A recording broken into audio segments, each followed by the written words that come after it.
Yang saya hormati Ibu Wakil Kepala Sekolah SMPS Pagedangan, yang saya hormati pula rekan-rekan guru dan pegawai yang sempat hadir dalam ruangan ini. Terima kasih berlimpah saya ucapkan kepada Bapak Ibu yang sudah berkenan hadir dalam kegiatan diseminasi penyebaran pemahaman dan penerapan budaya positif di SMPS Pagedangan. Nah, Bapak Ibu, sebelum saya memaparkan tentang budaya positif yang ada di sekolah, kira-kira yang terbesit di dalam pikiran, di dalam benak Bapak Ibu saat mendengar budaya positif itu seperti apa? Yang pertama Ibu, kita harus menciptakan lingkungan sekolah yang ramah dan bersih. Ya, baik, terima kasih Ibu In. Menurut Ibu In, budaya positif berarti menciptakan lingkungan sekolah yang aman dan bersih. Apakah budaya positif itu penting untuk kita terapkan di sekolah? Budaya positif itu sangat penting untuk kita terapkan di lingkungan sekolah kita. Karena dengan budaya positif kita bisa membangkitkan, kita bisa memunculkan motivasi intrinsik dari murid-murid kita. Nah, budaya positif itu tidak hanya dipahami oleh pendidik dan tenaga kependidikan. Budaya positif itu harus dipahami juga oleh peserta didik kita. Mereka harus mendalami juga tentang budaya positif. Oleh karena itu, sebagai pendidik, kita diwajibkan untuk menyebarkan tentang budaya positif kepada anak didik kita.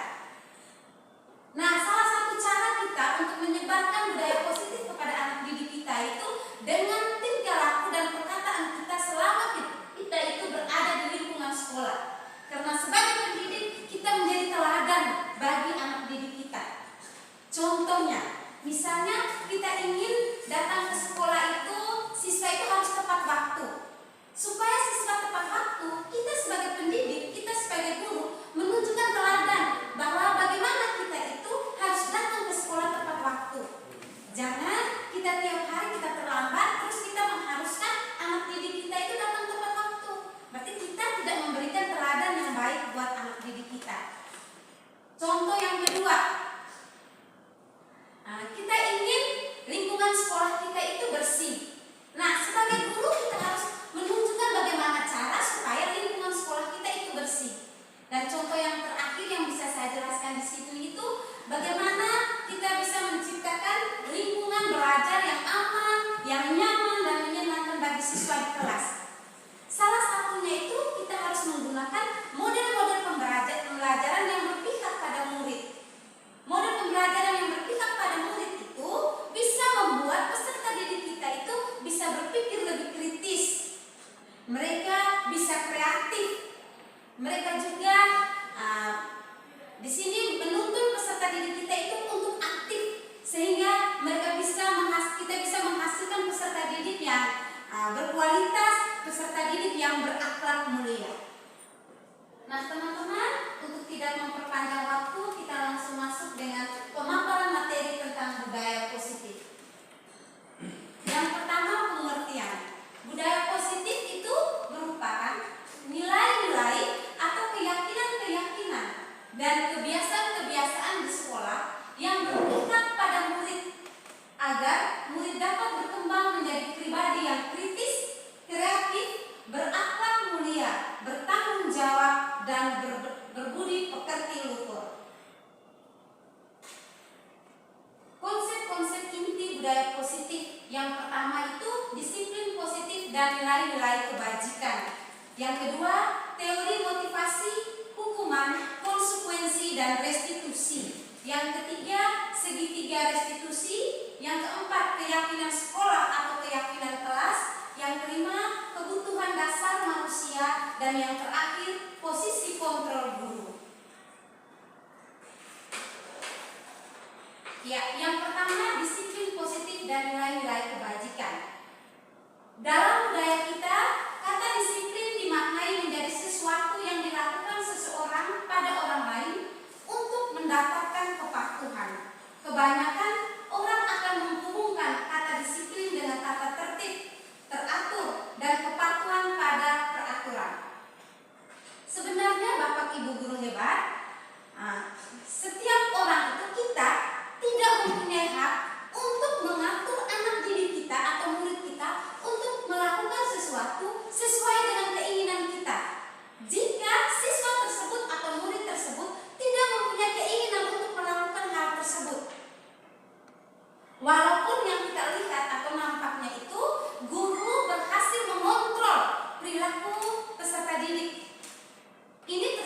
karena siswa tersebut dia mempunyai keinginan untuk dirinya dikontrol oleh guru. Tetapi jika siswa tidak mau dikontrol oleh guru, maka akan terjadi pergolakan, akan terjadi pemberontakan atau perlawanan dari siswa. Menurut Ki Hajar Dewantara mengatakan bahwa untuk mencapai kemerdekaan dalam pendidikan kita saat ini, untuk menciptakan murid yang merdeka, syarat utamanya adalah harus ada disiplin yang kuat. Disiplin yang kuat yang dimaksudkan di sini yaitu disiplin diri, disiplin yang berasal dari diri kita, yaitu motivasi intrinsik. Jika murid kita atau seseorang tidak memiliki motivasi intrinsik, maka dia memerlukan bantuan dari orang lain, bantuan dari pihak lain untuk mendisiplinkan dirinya, yaitu yang biasa kita sebut dengan motivasi ekstrinsik atau eksternal, berasal dari orang lain. Disiplin diri dapat membuat seseorang menggali potensinya menuju kepada sebuah tujuan, sesuatu yang dihargai dan bermakna. Dengan kata lain, disiplin diri juga mempelajari bagaimana cara kita mengontrol diri agar mencapai suatu tujuan mulia, dan bagaimana menguasai diri untuk memilih tindakan yang mengacu pada nilai-nilai yang kita hargai, yang dikenal dengan nilai-nilai kebajikan yang universal. Yang berikut nilai kebajikan yang universal. Nilai kebajikan yang ingin dicapai oleh setiap anak Indonesia kita kenal dengan profil pelajar Pancasila atau biasa disebut dengan P3, yaitu yang terdiri dari beriman, bertakwa kepada Tuhan Yang Maha Esa, dan berakhlak mulia. Yang kedua, mandiri. Yang ketiga, menciptakan peserta didik yang bernalar kritis. Yang keempat, berkebinekaan global. Yang kelima, bergotong royong. Dan yang terakhir adalah kreatif. Yang kedua, teori motivasi, hukuman, penghargaan, dan restitusi. Yang pertama, motivasi perilaku manusia. Ada 3 macam motivasi perilaku manusia. Yang pertama itu untuk menghindari ketidaknyamanan atau hukuman. Biasanya orang yang melakukan sesuatu karena untuk menghindari ketidaknyamanan atau hukuman, dia biasanya bertanya, apa yang akan terjadi apabila saya tidak melakukannya? Sebenarnya orang ini ingin menghindari permasalahan yang muncul dan pengaruh yang terhadap dirinya, baik itu yang secara fisik, secara psikologi, maupun yang tidak memenuhi kebutuhan. Apa yang terjadi jika saya tidak melakukan ini? Itu yang dominan. Ini termasuk motivasi eksternal. Yang kedua, motivasi perilaku manusia yang kedua yaitu untuk mendapatkan imbalan atau penghargaan dari orang lain. Orang yang melakukan sesuatu untuk mendapatkan imbalan atau penghargaan dari orang lain itu sering bertanya, apa yang akan saya dapatkan apabila saya melakukannya? Orang-orang yang seperti ini melakukan suatu tindakan hanya ingin mendapatkan pujian, hanya ingin mendapatkan penghargaan. Menurut orang-orang yang seperti itu, pujian atau penghargaan itu sangat penting untuk dirinya. Dia meletakkan pujian, penghargaan itu menjadi kualitas dirinya. Dia akan merasa puas, dia akan merasa bangga jika dia dipuji dan diakui oleh orang lain.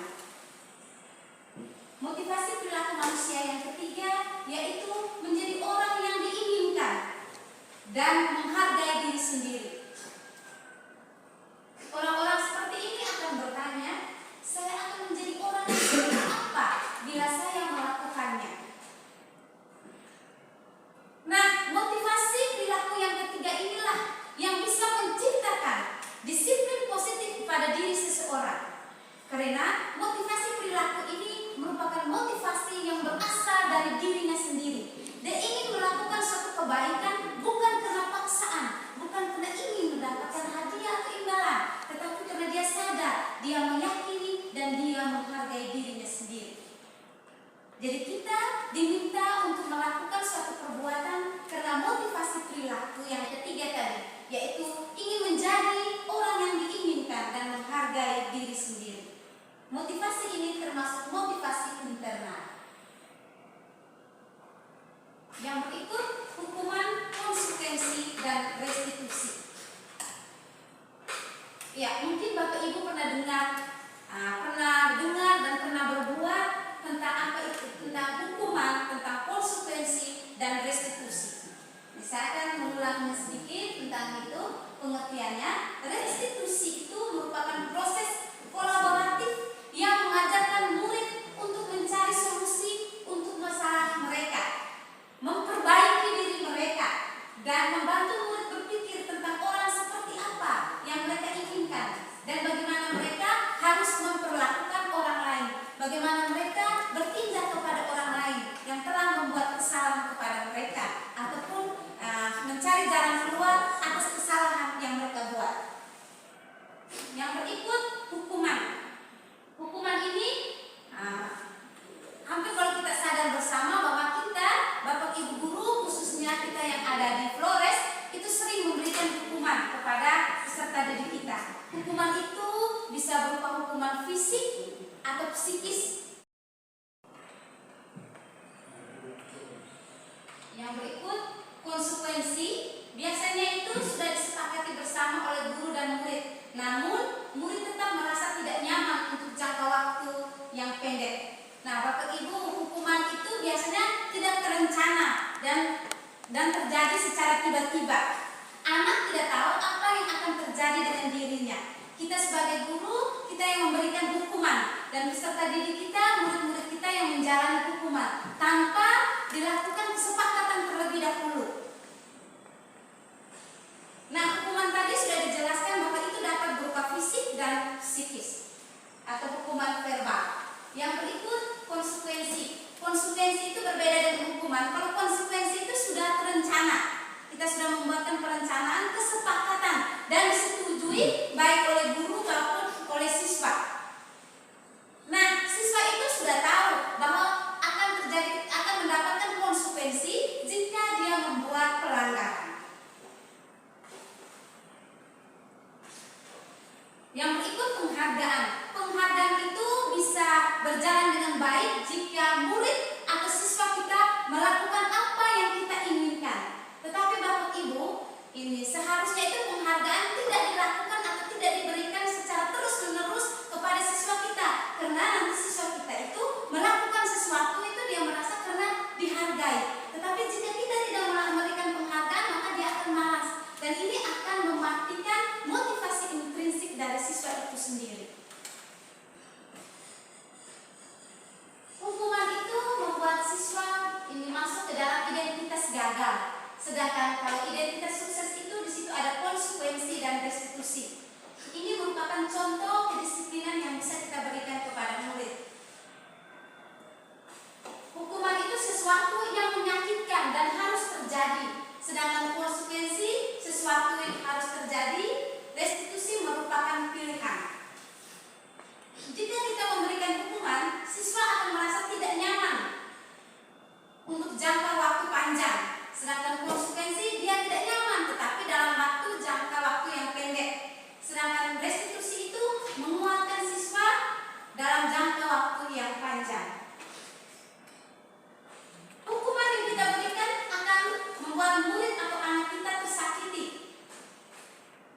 Sedangkan kalau konsekuensi membuat siswa kita atau murid kita merasa tidak nyaman. Kalau restitusi, murid atau anak didik kita mendapatkan penguatan.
menstabilkan identitas.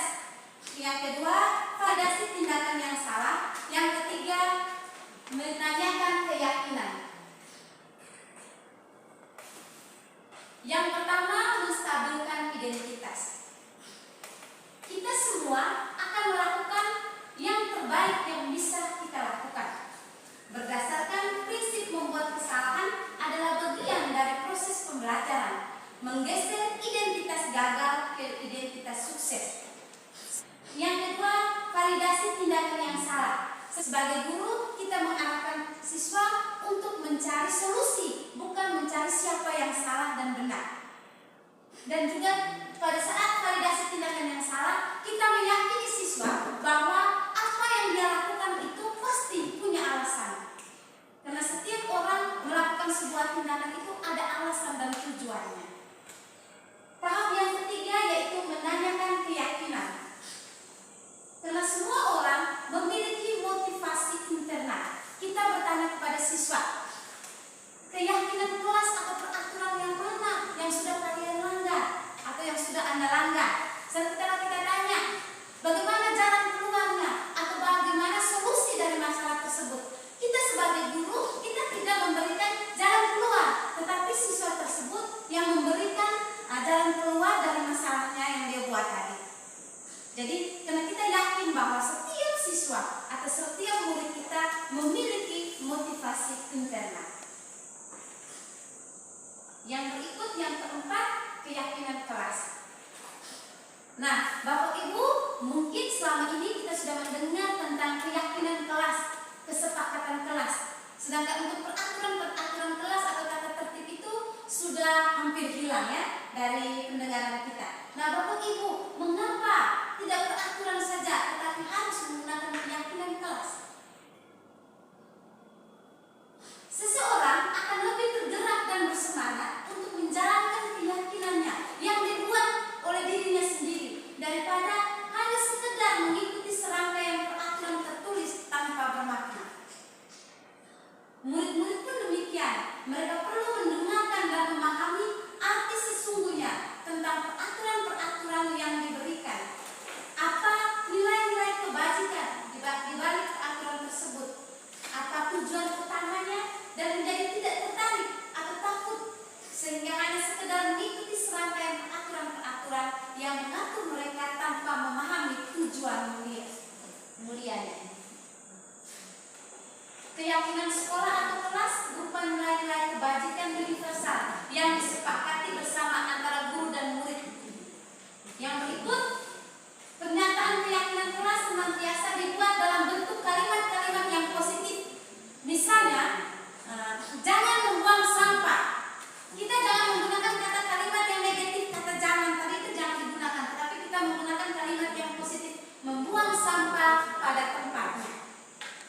Yang berikut, keyakinan kelas sebenarnya tidak terlalu banyak sehingga mudah diingat dan dipahami oleh murid atau peserta didik kita.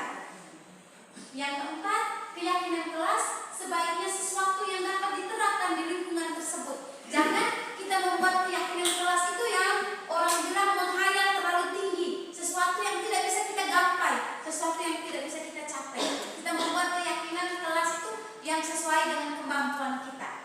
Nah, di sini Bapak Ibu, kita sebagai wali kelas ini diharapkan kita kembali ke kelas masing-masing, kita membuat suatu keyakinan kelas, suatu kesepakatan kelas bersama anak wali kita. Karena dengan keyakinan kelas, dengan kesepakatan ini kelas, sudah pasti siswa akan melakukan itu karena mereka yang membuat sendiri. Tetapi jika kita membuat peraturan, mereka pasti akan melanggarnya. Karena bagi mereka itu kan bukan yang kami buat. Tapi kalau suatu keyakinan, mereka akan sungguh-sungguh menjalankan itu. Jadi sebagai wali kelas, kita diharapkan untuk membuat keyakinan kelas. Setelah kita buat, kita ketik yang bagus, kita tempelkan di dinding supaya semua peserta didik atau anak wali kita itu bisa memahami tentang keyakinan kelas yang telah dibuat bersama. Jadi diharapkan Bapak Ibu wali kelas bisa membuat itu bersama peserta didik di kelasnya. Yang kelima, kebutuhan dasar manusia.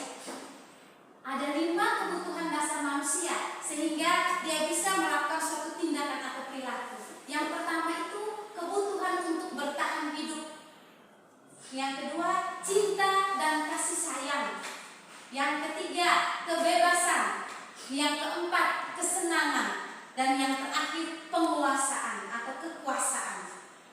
Yang pertama itu kebutuhan untuk bertahan hidup. Biasanya kebutuhan untuk bertahan hidup itu berhubungan dengan sesuatu yang berhubungan dengan fisik. Misalnya makanan, pakaian, tempat tinggal. Itu merupakan salah satu contoh kebutuhan dasar manusia. Yang kedua, cinta dan kasih sayang. Setiap manusia dia mempunyai kebutuhan akan cinta dan kasih sayang dari orang lain. Dia membutuhkan kondisi di mana dia itu diterima oleh orang lain ya. Jika orang lain di sekitar dia menerima dia, berarti di dalam dirinya akan timbul suatu pikiran yang positif bahwa semua orang itu menerima dia. Yang ketiga, kebutuhan akan kebebasan. Kebebasan di sini setiap manusia itu mempunyai kesempatan untuk memilih apa yang dia butuhkan, untuk memilih apa yang dia sukai. Yang keempat, kesenangan. Ya, kita semua sudah tahu bersama bahwa masing-masing individu, masing-masing siswa, masing-masing murid kita itu mempunyai kesenangan yang berbeda-beda sesuai dengan pandangan mereka. Yang terakhir, kekuasaan atau power. Kekuasaan itu kebutuhan dasar manusia di mana dia ingin diakui. Dia ingin diakui oleh orang lain. Dia ingin menunjukkan kemampuan dirinya. Itu merupakan kebutuhan dasar manusia yang terakhir, yaitu tentang kekuasaan. Kita masuk yang terakhir Bapak Ibu, yaitu tentang 5 posisi kontrol guru. Kita sebagai guru harus menguasai 5 posisi kontrol ini. Dan kita semua berpikir dalam diri kita masing-masing. Kita sebagai pribadi, kita berada pada posisi kontrol guru yang berapa? Di sini guru ada sebagai penghukum. Guru juga sebagai pembuat orang merasa bersalah. Orang yang dimaksudkan di sini adalah murid kita. Yang berikut, guru itu dia posisi sebagai teman untuk siswanya. Guru juga dia bisa berada pada posisi sebagai pemantau. Yang terakhir, guru itu sebagai manajer. Nah, kita berada di posisi kontrol yang mana? Itu kita Bapak Ibu guru coba kita resapi, kita semua berada pada posisi kontrol yang mana? Yang pertama, posisi guru sebagai penghukum. Nah, saya rasa selama ini hampir semua kita ya, khususnya kita yang ada di Flores itu sering memposisikan kita itu sebagai penghukum.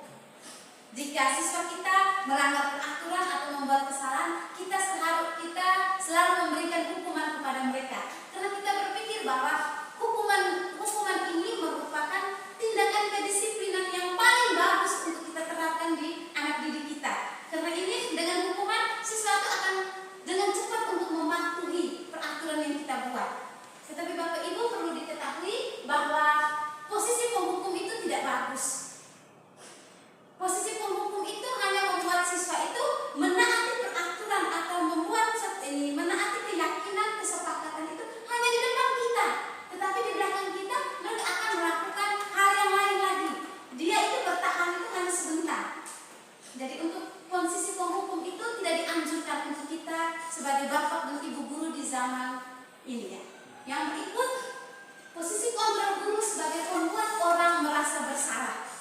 Membuat orang merasa bersalah. Biasanya kita juga sering kita dekat ke anak didik kita. Biasanya posisi ini kita dekatkan ke anak didik kita, terus kita bilang begini. Nanti sebentar bapak atau ibu akan kasih tahu bapak ini, kasih tahu punya bapak, kasih tahu punya mama tentang apa yang kau lakukan sekarang. Jadi itu membuat siswa kita itu merasa bersalah, merasa takut, dan ini juga tidak diharapkan untuk kita lakukan kepada peserta didik kita.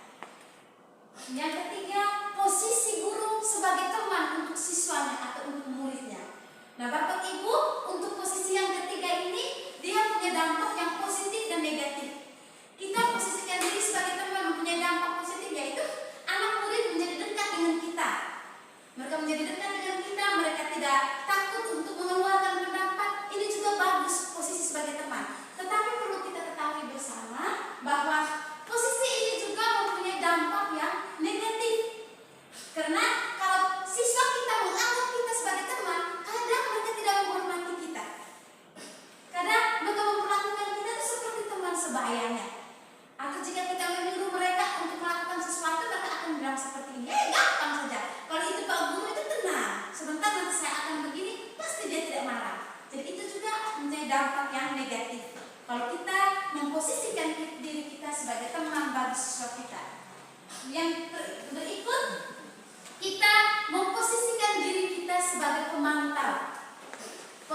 memantau, berarti misalnya seperti ini contohnya. Jika siswa kita datang terlambat, kita tidak marah atau tidak hanya kita memasang muka yang datar. Ekspresi kita ini tidak jelas. Mau marah tidak, mau senang juga tidak. Kita dekat kepada siswa, kita panggil dia, sini. Jam berapa tadi kau datang? Dari rumah jam berapa? Nah, hal itu saja sudah membuat peserta didik kita itu gugup.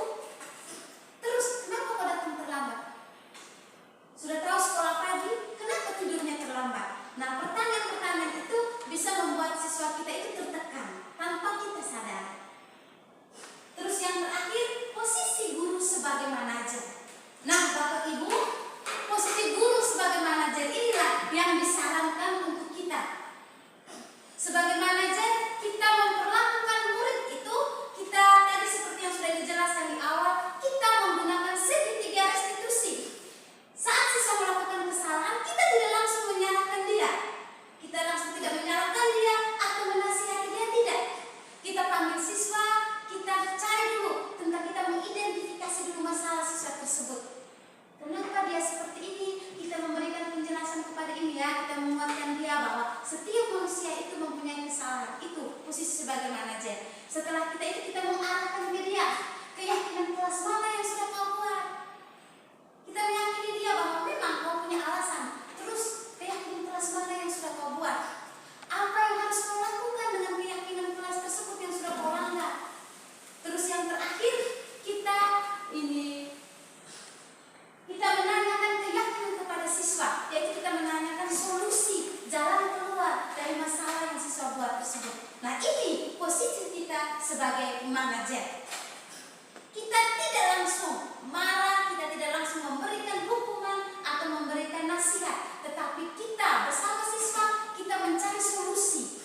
Siswa tidak merasa tertekan, karena di sini dia mencari solusi berdasarkan motivasi dari dalam dirinya sendiri. Dia tidak tertekan dan otomatis dia akan melakukan atau menjalankan solusi tersebut dengan baik, dengan senang hati. Sehingga masalah yang dia buat tadi sudah pasti tidak akan dilakukannya lagi.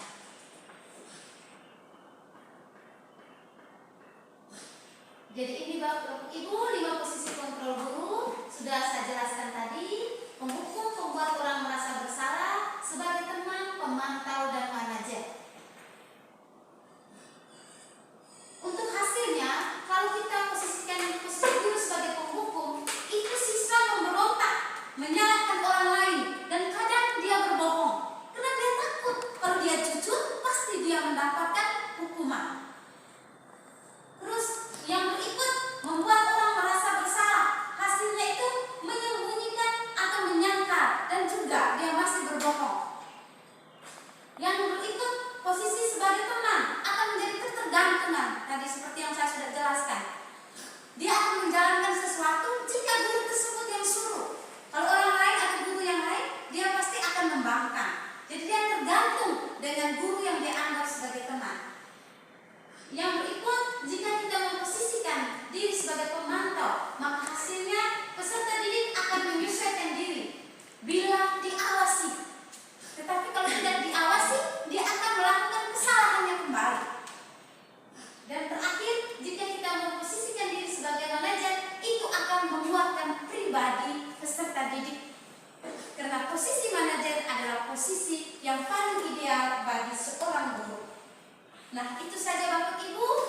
Mari kita terapkan budaya positif di lingkungan SMPS Tosu Pazodana. Terima kasih dan selamat siang.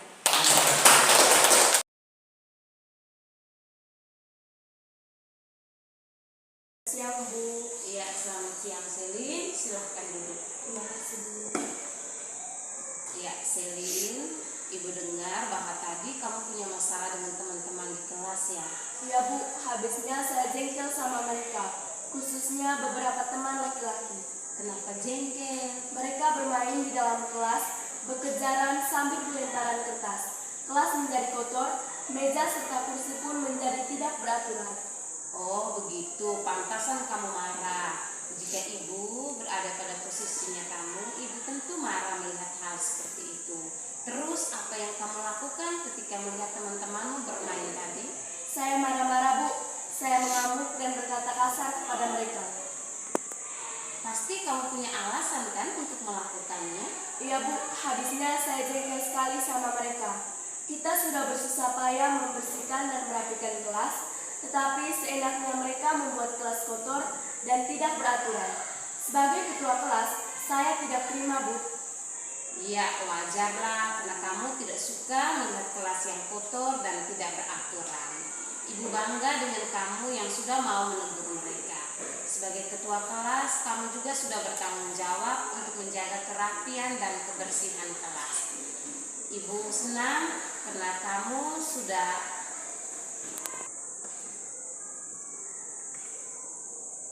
Ibu sangat menghargai perbuatan kamu yang mau menegur mereka dan tidak melakukan hal yang lebih buruk dari itu. Tapi sekarang coba kita pikirkan, tindakan kamu yang marah dan mengeluarkan kata-kata yang kotor tadi, apakah sudah sesuai dengan keyakinan kelas kita? Tidak Bu, Keyakinan kelas mana yang sudah Selin langgar? saling menghormati dan menghargai antar teman Bu. Oh iya ya, itu ya. Saling menghargai dan saling menghormati antara teman penting tidak untuk Selin? Penting Bu. Nah, kalau itu penting sekarang, apa yang kamu lakukan jika kamu sedang marah? Harus lebih sabar Bu. Oke, apakah kamu mau memperbaiki masalah ini? Mau Bu. Langkah-langkah apa yang harus kamu lakukan untuk memperbaiki masalah ini? Lebih sabar dan saya juga harus bisa menahan amarah saya. Kalau ada teman yang ribut atau bermain di dalam kelas, saya akan menegur mereka dengan kata-kata sopan dan melaporkannya kepada piket atau wali kelas jika mereka tidak mengindahkan teguran saya. Iya, tepat sekali tindakan kamu. Ibu bangga punya murid seperti kamu yang mau menyadari kesalahan dan mau memperbaikinya juga. Nah, sekarang silahkan kembali ke kelas ya. Dan Selin harus tetap semangat. Terima kasih Bu. Oke.